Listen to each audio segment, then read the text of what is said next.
Okay, so for for the second part, which is to stimulate 10 units at a reorder level of 10 units, that right, which is very, very important. Like, because this one, there are some areas that you get to confuse. So pay attention, please.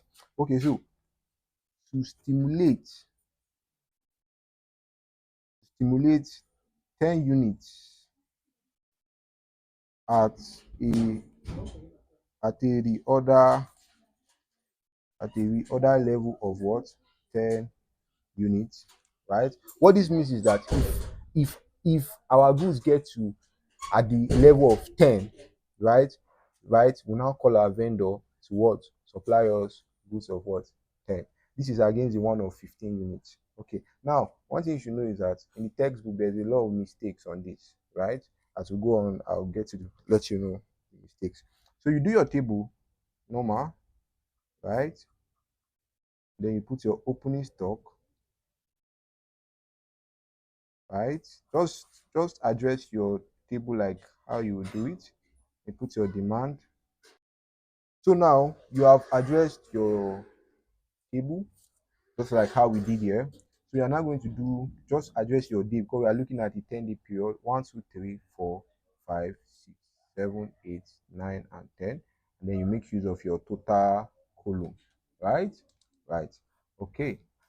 So now your opening stock here is 17 units, right? Just like how we did here, right?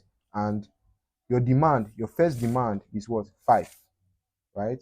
So 5 minus 17 gives you what? 12. That is the stock that is remaining, that is yet to be sold, right? Then this 12 will now form your what? Your opening stock for the next day. Then your demand for the next day is what? 4, right? 4 minus 12 is what? Is 8, right? Okay. Then this will now form your opening stock, 8. So for your day 3, your demand is what? Your demand is 8. Look at it, right? So 8 minus 8 is what? 0. There are no stock out costs, nothing, nothing. That means we arrived at what? 8 is to 8. Do you understand? That means we had 8 stock, they now demanded 8 units. So we break even. So we break even because the stock we have was what they demanded altogether. Now, for the fourth day now, our demand is what? 4. Let us fill all this demand. Our demand is 4. Okay. Since our demand is 4, now from the question, it was stated that your lead time is 3 days. This is the part that gets tricky. It was stated that our lead time is 3 days. What does that mean? It means that if you place an order today, it will come in the third day. Do you understand? It's not going to come in till the what? Till the third day. Do you understand? So the reason why we will not be ordering any product here is because when you calculate from year to year, right, it is not up to the third day, right? It is not up to the third day. So we are not going to order any product here. So we are just going to assume that there was a stock out cost that was here, right? Then the next day we'll now order, right, plus 10. Does that make sense? Because our what? Our lead time states that what? 3 days interval. Does that make sense? So this is, so it has to take 3 days before you can what? Place an order.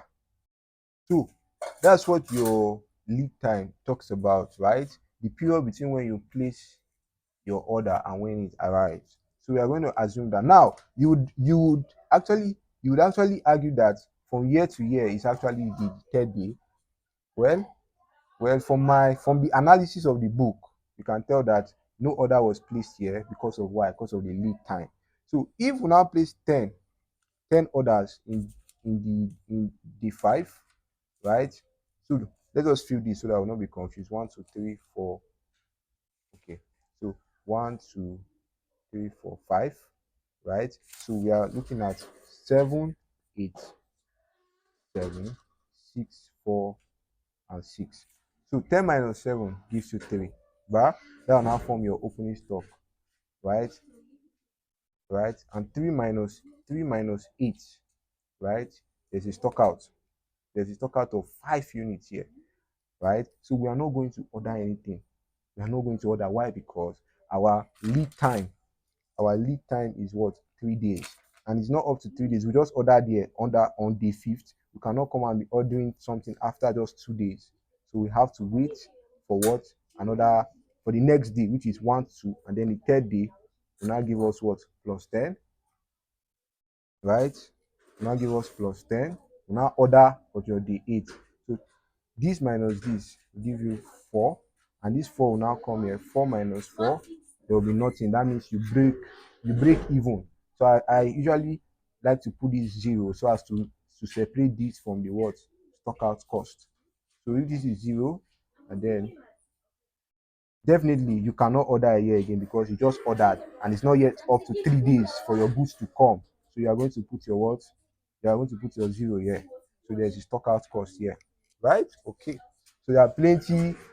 If you are not careful, you'll be convinced in this part. You'll be confused in this part. Yeah. So your ordering cost is the same way we did it here, bar. Your ordering cost is the same way we did it, bar. So it's going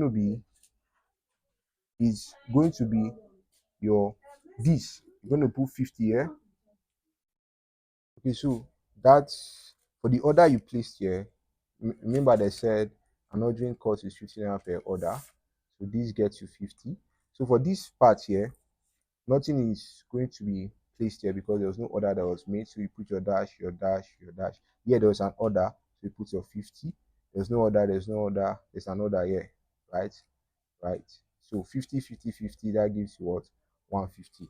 For your carrying cost, like I told you, like we did here. Now, in the textbook, the carrying cost column was just a repetition of what we did for here. So it's completely wrong. They just repeated it.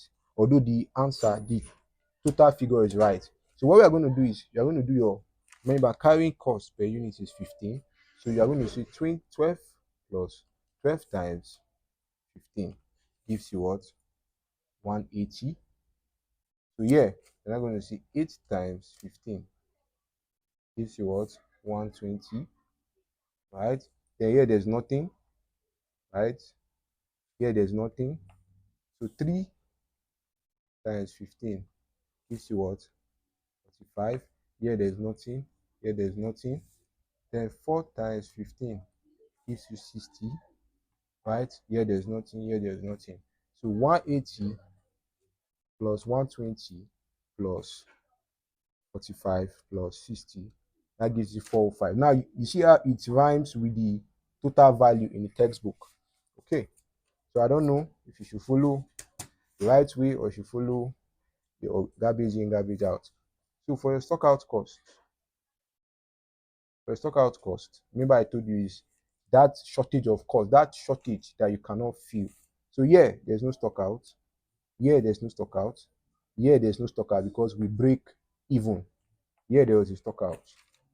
So your stock out is 30. So you're going to say 4 times 30. That gives you what? 120, right? Here there was no stock out.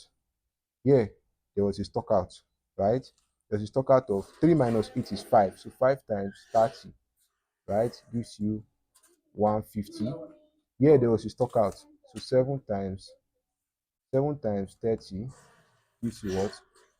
210. Here there was no stock out. Here there was no stock out. Here there was a stock out of 6. So 6 times what? 30. That is what? 180. Right? So we're going to do 120 plus 50 plus 210 plus 180. That gives you what? When you add all these together, it will give you what? 660. Right? Then you now add your total cost. 50 plus 180. I'll give you what? 230. To give you 120, give you nothing, 120, to give you 95, to give you 150, to give you 210, to give you 110, to give you nothing, to give you 180. When you add everything, 180 plus 110 plus 210 plus 150 plus 95 plus 120 plus 120 plus 230, that'll give you what? 1,215. Okay, so that's how you get it. Yeah, make sure you study this to stimulate 10 units at a reorder of 10 units, right? Very important. And don't forget to map this, because by doing this mapping, it will guide your work. It will really guide your work. All right.